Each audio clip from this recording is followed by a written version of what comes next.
El secreto de la vida es el Señor. No hay más secreto. El Señor.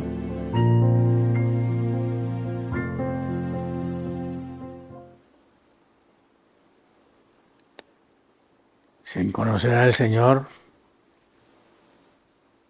todo es vanidad.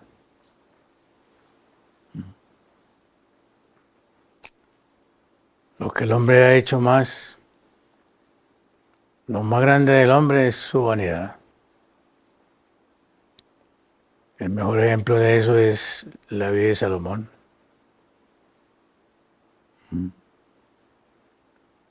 ¿Qué alturas alcanzó él según este mundo? Pero él mismo terminó diciendo, vanidad de vanidades. Todo es vanidad. Y nos dio una conclusión. Y utilizó la palabra fin. El fin de todo discurso oído es este: teme a Dios y guarda sus mandamientos, porque esto es el todo del hombre. Qué asombroso. Qué conclusión. Lástima que esa conclusión es con la que cada ser humano debería de nacer. Pues el rey Salomón fue una conclusión al final de su vida. Pero como dice la Escritura, todo esto está escrito para admonición, para amonestación, para enseñanza. A ver si nosotros aprendemos. Porque qué sabiduría hay aprender de los errores de otros para no repetirlos. Y por eso está consignado en la Escritura. Está consignada en la vida de Salomón, para que nosotros no repitamos la experiencia de Salomón. Que tengamos que llegar a decir vanidad de vanidades. Todo es vanidad. Sino que tengamos un propósito definido de haber realizado la voluntad del Señor. Esa fue la conclusión de Salomón. El fin del discurso oído es este: teme a Dios y guarda sus mandamientos. Por el hombre. Si nosotros por la fe nos ahorramos la tragedia de Salomón y aprendemos por la fe lo que él nos dejó consignado, qué maravilla si aprendemos la lección. Porque de lo contrario, vamos a repetir la misma historia y vamos a terminar en el mismo caos. Y el Señor ha querido que terminemos en gloria, en la gloria con sus ángeles. Bueno, la única manera de llegar a esa conclusión es por revelación.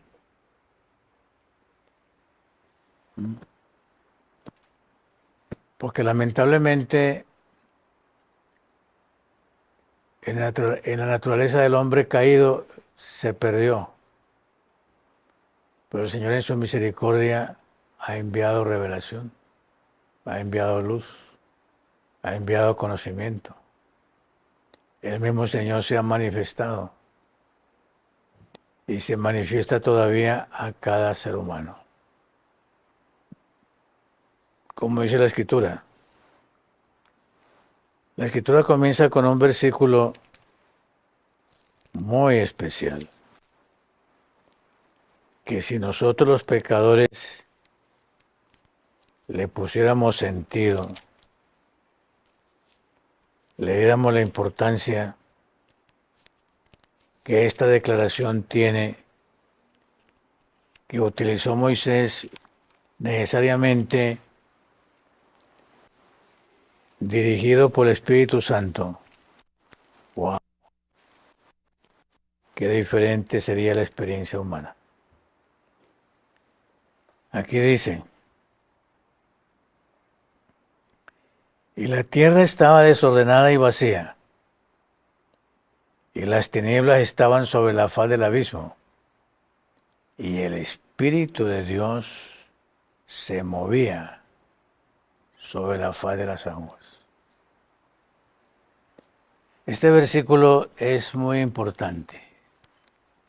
Es muy claro este versículo. Y en el original, pues todavía es más claro. Porque en el original, cuando aquí habla y dice, y el Espíritu de Dios se movía sobre la faz de las aguas, y la tierra estaba desordenada y vacía, y las tinieblas estaban sobre la faz del abismo. La expresión que el Espíritu Santo le mostró a Moisés aquí, en hebreo, es la ilustración de la gallina. La gallina que tiene sus polluelos, amplía sus alas, esponja sus alas, se inclina y arropa sus polluelos debajo de sus alas. Y la Escritura, necesariamente bajo la inspiración del Señor, dice, el Espíritu de Dios se movía como la gallina empolla, calienta, cuida, protege, guarda. Y en cualquier momento que haya cualquier peligro, el pollito corre y se mete debajo de las alas.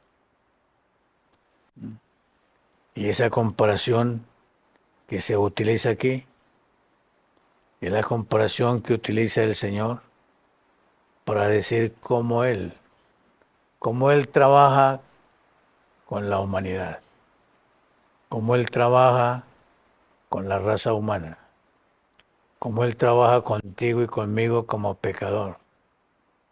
En la misma manera como la gallina empolla sus huevos, cuida a sus crías, cuida a sus polluelos, los vigila para que nada acontezca en contra de un pollito tan indefenso como nace.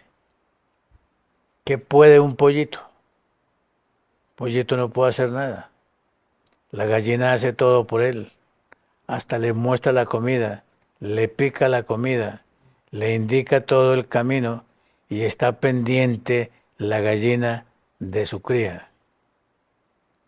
Y la Escritura, bajo el Espíritu Santo, utiliza esa comparación para hablarnos de quién es el Dios creador, quién es el Dios redentor, quién es el Dios salvador y quién es el Dios que ha de venir por segunda vez para trasladarnos de este mundo de pecado y llevarnos asegurados a su reino eterno.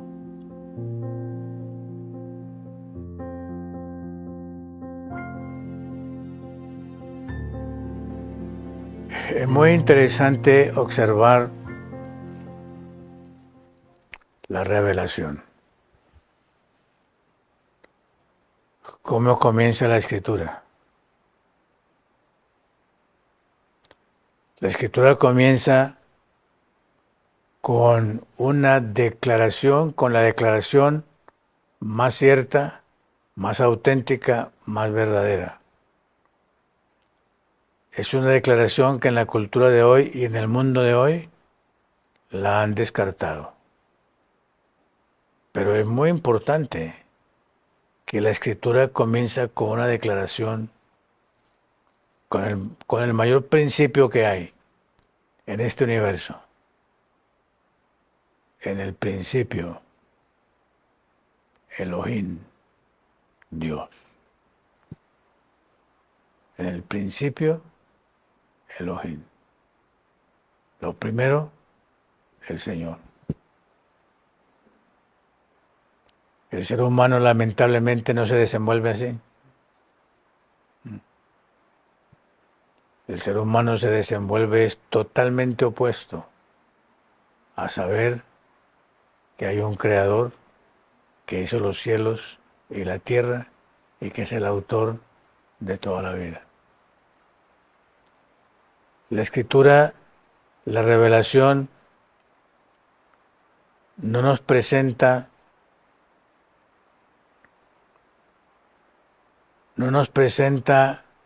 al Señor como un argumento.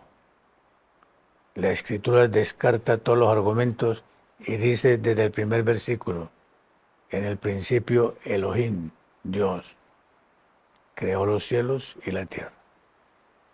Es la primera declaración de la revelación. Bajo ese principio hay un soberano. Tristemente, el desarrollo filosófico, el desarrollo racionalista, el desarrollo, por así podemos llamarlo, científico del hombre, es contrario a eso. El hombre aparece como creador, el hombre aparece como inventor, el hombre aparece como el Todopoderoso. La escritura, desde el primer versículo, comienza diciendo, en el principio Dios creó los cielos y la tierra. Punto. Es la declaración más categórica, más segura de la escritura. Es la preposición con la que comienza la revelación del Señor. El Señor es el único, el grande, el creador. Hoy nosotros vivimos en un tiempo en que los seres finitos hemos ocupado ese lugar. Nosotros somos los que sabemos, los que entendemos y los poderosos. Y por supuesto, llegamos a la conclusión más equivocada, que nuestros antepasados son los gorilas. Y le quitamos el derecho al Creador de habernos hecho en su imagen y semejanza. Así que el gran principio de la Escritura es, en el principio, Dios. Con esa presuposición comienza la revelación, el Señor. Él es todo, Él es el centro, Él es la cabeza, Él es el origen, Él es el creador. Si nosotros asumimos que somos criaturas, habrá redención, salvación, desarrollo y poder. Pero el ser humano ha descartado a ese creador y el hombre ha usurpado esa posición. Nos volvimos dioses. El resultado es este proceso degenerativo, moral, espiritual, físico, biológico, tan terrible que estamos viviendo ahora. Cómo el hombre se ha destruido. Tan inteligente que es que terminó con cáncer. La célula destruida, la célula corrompida. La importancia, la vitalidad, lo imprescindible de saber que hay un creador soberano, omnipotente, que yo soy criatura y que debo de tener plena confianza y rendirme a su voluntad, a su palabra y a su ley y a su orden establecido.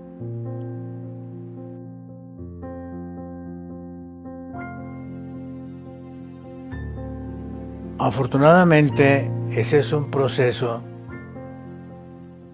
que no maneja el pecador. Ese es un proceso, y voy a sustentarlo con lo que dice la Escritura. Escuchen cómo comienza la Escritura. En el principio creó Dios los cielos y la tierra estaba desordenada y vacía, y las tinieblas estaban sobre la faz del abismo, y el Espíritu de Dios se movía sobre la faz de las aguas. ¿Cómo estaba la tierra? Desordenada y vacía. Lo que había era tinieblas, había caos, no había nada.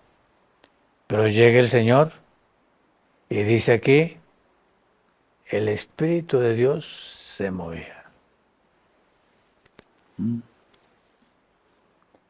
El Espíritu de Dios se movía sobre la faz de las aguas. Todavía ese Espíritu de Dios se mueve en la vida de cada pecador, de cada ser humano. Si yo percibo ese movimiento,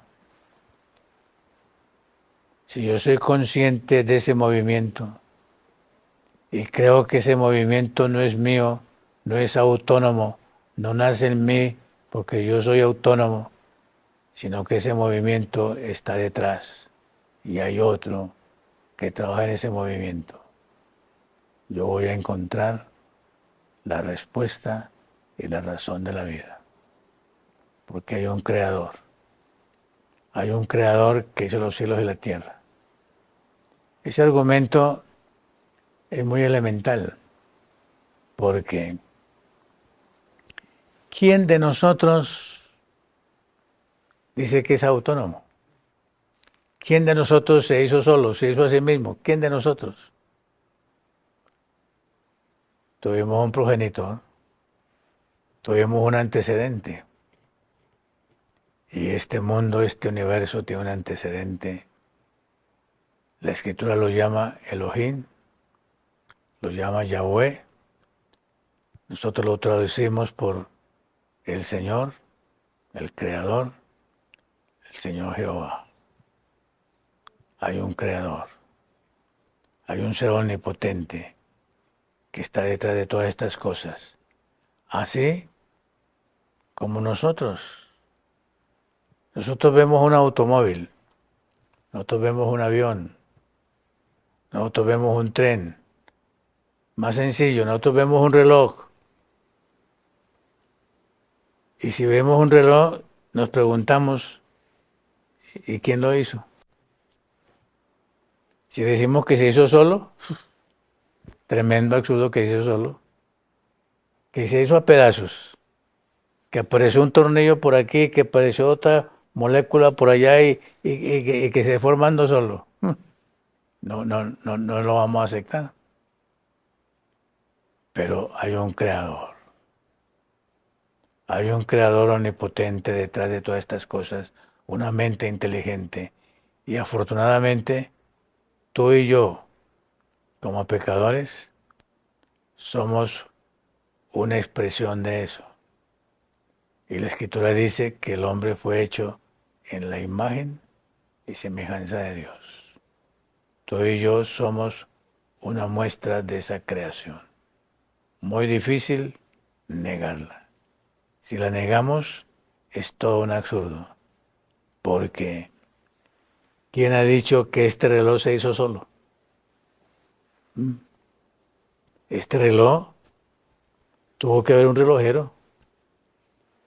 Alguien lo hizo. Y este mundo tan complicado, este mundo tan perfeccionado, este mundo confeccionado de una manera tan inteligente, un ser inteligente está detrás de todo esto, que la Escritura llama Elohim, Yahweh, Jehová, y que nosotros en español llamamos el Señor, el Dios Todopoderoso, que hizo los cielos y la tierra, y que te dio a ti la capacidad de engendrar y dar vida, así como Él da vida. Qué privilegio, qué gozo y qué sabiduría.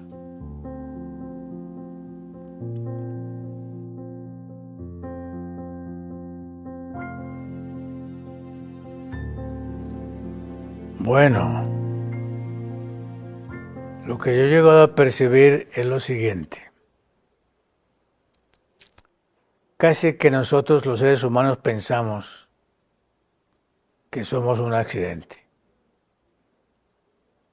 Aparecimos por la suerte, por el azar.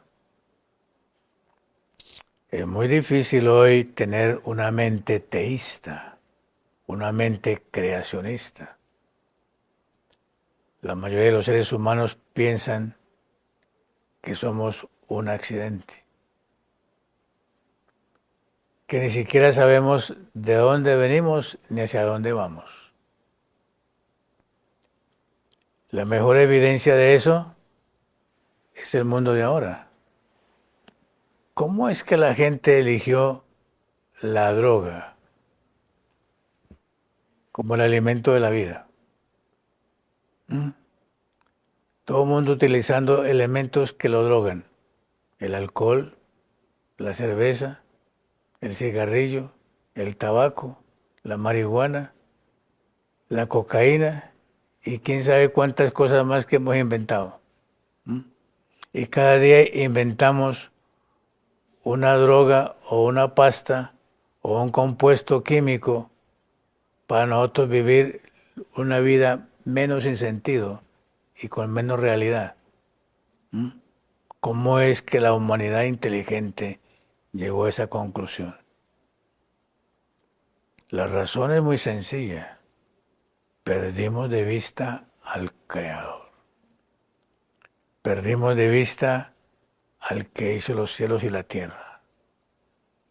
Y una vez que el ser humano pierde eso, los animales tienen más razón de vida para vivir. Porque uno ve los animales, cómo se protegen. Un ejemplo sencillo, los animales no trasnochan, saben que la noche es para descansar. Y el ser humano hoy duerme de día y trasnocha de noche. Hace todo lo contrario. Y casi todas las actividades que hace el hombre de hoy son contrarias a la vida. Consecuencia, el ser humano es el más enfermo que cualquier animal. Qué tragedia que nosotros hemos llegado a la conclusión que hasta nuestra misma célula, la partícula de vida más pequeña de nuestro ser, que compone la totalidad de nuestro ser, se volvió cáncer, se pudrió. Increíble que nosotros hemos vivido durante estos años, durante estos siglos, y el proceso ha sido aumentar la degeneración cuando deberíamos de haber vivido para aumentar la vida y aumentar la calidad de vida y ser más regenerados que degenerados. ¿Hacia dónde vamos? La evidencia es muy sensible, la evidencia es muy normal, porque en este siglo que llamamos de la ciencia y de las luces, donde hay más tecnología, es donde hay más enfermedad. Y en vez de aumentar el promedio de vida, estamos reduciendo el promedio de vida. Y cada día la gente muere más joven y más pequeños y con problemas degenerativos más serios. Este cerebro, tomemos como ejemplo este cerebro, la maravilla que es este cerebro. Interesante. Hoy, este cerebro lo hemos utilizado para desarrollar el teléfono inteligente y para desarrollar tantas máquinas que hay ahora inteligentes. Pero interesante, mientras más cuidamos el teléfono, el ser humano menos cuida este cuerpo y menos cuida esta vida. Qué tremendo contrasentido. Mejoramos el teléfono, pero cada día la calidad de vida del ser humano es más débil, es más frágil, está más degenerada y tenemos menos años de vida. Para reflexionar, porque tú y yo podemos tener una calidad de vida que nos lleve hacia el desarrollo y hacia un proceso inteligente de vida y no hacia un proceso de degradación, de borrachera, de vileza, de degeneración, de sífilis y toda clase de enfermedades y promiscuidades como las que hay en el mundo de hoy. Así que tenemos un desafío, porque tú y yo podemos aprender a vivir y este cuerpo tiene un secreto. El secreto de este cuerpo es que se regenera, cambia, tan pronto le damos la calidad de vida que necesita. Ejemplo de eso, una persona con cáncer. Una persona con cáncer, pongamos este ejemplo clásico. Una persona con cáncer deja de comer carne y comienza a comer frutas y vegetales y cosas naturales y el cuerpo comienza a regenerarse. La célula comienza a regenerarse. La persona comienza a comer carne, comienza a comer cadáver, comienza a comer muerto y deja de comer frutas y cosas naturales y el proceso es terminar con cáncer. Hagamos ese experimento, tomemos eso solamente. Y si lo ponemos en práctica en nuestra vida, aun cuando no conozcamos todos los argumentos de la ciencia, tú vas a darte cuenta de que tu cuerpo va a vivir en condiciones de salud, 80, 90 años tranquilo, y vas a bajar al sepulcro sin enfermedad, simplemente cansado de vivir, pero no degenerado a nivel celular. Vale la pena. Ponlo en la prueba y vas a ver los resultados. Ese es el secreto de la vida. Secreto de la vida. Y el Señor nos ha dado luz en eso. Wow. Desde Génesis 1. Lo primero que le dijo el Señor al hombre después de que lo creó, esto es lo que tú vas a comer. Y le hizo lo que iba a comer. Y el hombre en lo primero que falló fue en comer lo que el Señor le había prohibido que comiera. Y ahí tenemos los resultados. No falla la palabra. No falla la palabra. Y si queremos vivir, regresemos a la palabra. Regresemos al conocimiento revelado. Regresemos, así dice el Señor. Y nuestra vida va a ser muy diferente. Tenemos el potencial de vivir aquí tranquilamente 80, 90 años sin enfermedad, si vivimos conforme la ley de la vida. Moriremos de cansados de vivir, pero no moriremos degenerados, enfermos y mucho menos con cáncer, como es la enfermedad tan diversificada que hay hoy de cáncer. Cáncer en la sangre, cáncer en la linfa. Tenemos cáncer hasta en la saliva. Tenemos cáncer. Qué tragedia. Cuando deberíamos de ser monumentos de vida, monumentos de redención, monumentos de salud y de santificación.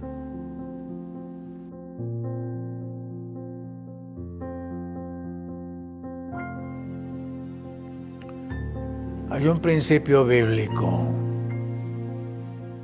que el hombre ha olvidado. Tú y yo somos solamente mayordomos. mayordomos de este cuerpo, mayordomos de esta vida. Tú y yo somos los más llamados a cuidar de este cuerpo. Y yo no sé si tú te has dado cuenta la maravilla y el fenómeno que es tu cuerpo, que es tu vida, que es tu ser, que es nuestra persona. Pero todo aquel que sabe, como dice la Escritura, si tú comprendieras que tú eres la imagen y semejanza de Dios, si nosotros solamente valoráramos ese principio de que tú y yo somos la imagen de Dios, habría un elemento de cuidar, de guardar, de proteger, de mantener y de manejar el secreto de la vida de este cuerpo. Es interesante la cultura de hoy. Le entregamos el cuerpo y la vida al médico, al doctor. Y el doctor es el que más sabe de tu cuerpo y de tu vida, de lo que tú sabes de tu cuerpo y de tu vida. ¿Quién debe saber más de mi corazón que yo mismo? ¿Quién debe saber más de mi sistema digestivo, de mi sistema intestinal? ¿Quién debe saber más de mi cerebro, de mi mente y de mis pulmones, del proceso de mi sangre y la circulación de la sangre y el proceso vital que corre a través de la sangre? ¿Quién debe saber más de mi vida, de mi cuerpo y de mi ser que yo mismo? Pero qué interesante. El ser humano hoy lo que menos sabe es de él. Sabemos de la plata, guardamos la plata, protegemos la plata, que no se pierda la plata, que no se dañe la plata, que no se humedezca la plata. Pero de este cuerpo no sabemos nada y no sabemos ni cuidarlo ni mantenerlo en salud. Qué tremendo contrasentido. Y entonces inventamos que el doctor, que el médico, que el enfermero es el que se debe de encargarse de mi cuerpo, de mi vida y de mi salud. Tremenda contradicción. Ojalá que tú y yo nos motivemos en esta hora a saber que tú y yo somos médicos de este cuerpo, mayordomos de este cuerpo, que tú y yo somos los que tenemos el contrato de mantener este cuerpo con vida y con salud. Este cuerpo humano puede vivir tranquilamente 80, 90 años y morir sin enfermedad si tú y yo manejamos este cuerpo de acuerdo con la ley de la fisiología, con la ley del sistema nervioso y con la ley de nuestro cuerpo. Interesante. Déjenme colocar la siguiente comparación. Los que tienen automóvil. Los que tienen automóvil no tienen interés en que se dañe el automóvil. El que tiene un automóvil le escucha un ruidito y se preocupa. Y se para y revisa a ver qué pasó, qué es ese ruido que tiene. Y nosotros aprendemos a manejar nuestro automóvil de tal manera que sentimos cuando hay algo extraño en el manejo que hacemos de nuestro propio vehículo. Le conseguimos pomadas, le conseguimos hasta dulce abrigo, lo pulimos, lo sobamos, lo tocamos, lo acariciamos. Óigame, tratamos mejor el carro que a la esposa o al esposo. Yo nunca he visto a un dueño de carro que le gruñe al carro, pero sí los he visto que le gruñen a la esposa o al esposo o a los hijos y gritan al esposo o a la esposa pero al carro no lo gritan, no lo maltratan. Qué tremendo contrasentido. ¿Mm? Bueno, apreciados hermanos y amigos, cuando aprendamos a tratar a nuestro prójimo, así como tratamos el carro, nuestra vida va a ser muy diferente y muy distinta. Y el Señor, que está detrás de todas estas cosas, nos va a enseñar que el ser humano es más, que tu cuerpo es más. Como dice la Escritura, es templo del Espíritu Santo. Como dice Pablo. Vamos a leer el versículo aquí. En Primera de Corintios. En Primera de Corintios, en el capítulo 3 y en el capítulo 6, la Escritura dice lo siguiente. Leo el 1 Corintios capítulo 3, versículo 16. ¿No sabéis que sois templo de Dios y que el Espíritu de Dios mora en vosotros? Si alguno destruyera el templo de Dios, Dios le destruirá a él, porque el templo de Dios, el cual sois vosotros, santo es.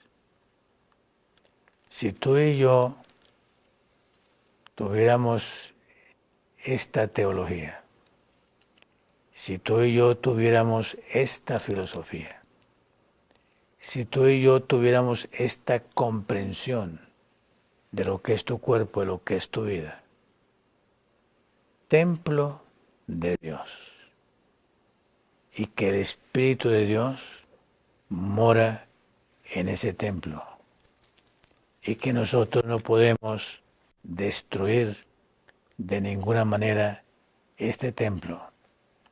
Leo en 1 Corintios capítulo 6 la misma sentencia de otra manera. El apóstol Pablo pregunta, versículo 19 de 1 Corintios capítulo 6, ¿o ignoráis que vuestro cuerpo es templo del Espíritu Santo, el cual está en vosotros, el cual tenéis de Dios y que no sois vuestros? Lo que tú tienes, lo que tú eres, lo que nosotros tenemos, lo que el Señor nos ha dado a nosotros, es un cuerpo que Él ha querido que tú lo conserves como un templo, donde el Espíritu Santo, el Espíritu del Señor, quiere vivir, morar y permanecer en nosotros. Como si eso fuera poco, por creación, por redención, el Señor vino y nos compró y pagó la compra de nuestra vida con su propia sangre para que tú y yo tuviéramos la conciencia que tú y yo nos debemos al Señor, que es una deuda voluntaria que tenemos con el Señor y que si tú y yo prestamos este cuerpo para hacer la voluntad del Señor, el Señor va a hacer maravillas en tu cuerpo, en tu vida, en tu experiencia y va a terminar dándonos la corona de la vida eterna y la vida eterna para ti y para mí y tu descendencia.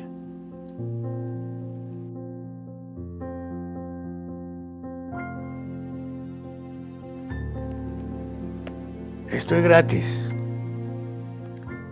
Esto no cuesta nada. Pero el problema que nosotros tenemos, este es el problema.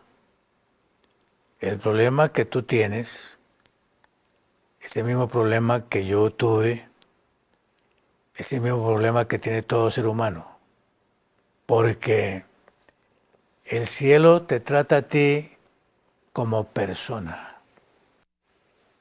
El cielo no te trata a ti como objeto, como cosa, como instrumento, como máquina. El cielo te trata a ti como la imagen y semejanza de Dios. Y a la imagen y semejanza de Él, el Padre Eterno, el Cordero de Dios, el Espíritu Santo, no nos puede obligar, no nos puede forzar, nos dañaría. El Espíritu Santo te ruega a ti. El Señor Jesús te suplica a ti. El Padre Eterno te llama a ti con cuerdas de amor. Si tú lo escuchas, si tú oyes su voz y obedeces, el Señor comienza a hacer una obra asombrosa en toda tu vida. El problema tuyo, el problema mío, el problema de nosotros, hermanos y amigos, es simplemente un problema de voluntad, de obediencia. Yo te invito en esta hora para que tú te acerques al Señor como a un padre y tú te acerques a Él como un hijo. El problema de los hijos de ahora y la familia de ahora es la desobediencia. Pero acércate tú como un hijo. Y el hijo tiene un potencial. Obedecer a papá y obedecer su voluntad. El papá sabe más que el niño que tiene 3 años. O el niño que tiene 3 años sabe más que el papá. Ya el papá caminó el camino y sabe cómo protegerse y cómo guardarse y cómo guardar a su hijo. Asimismo, el Padre Eterno, que Él es sabio, que Él sabe todas las cosas, que conoce el camino de la vida, te va a guardar a ti, te va a guardar a ti, te va a proteger a ti, te va a enseñar a ti y te va a demostrar el camino. Inclusive, te va a dar de verdad el camino para que tú no te enfermes. Y si tú y yo tenemos que descansar en el sepulcro, que lleguemos al sepulcro sin enfermedad, descansemos y estemos listos al momento de la resurrección, cuando Él va a tocar la trompeta y los muertos en Cristo se van a levantar. Tú estás llamado a ser un candidato a la vida, a la resurrección y a la vida eterna.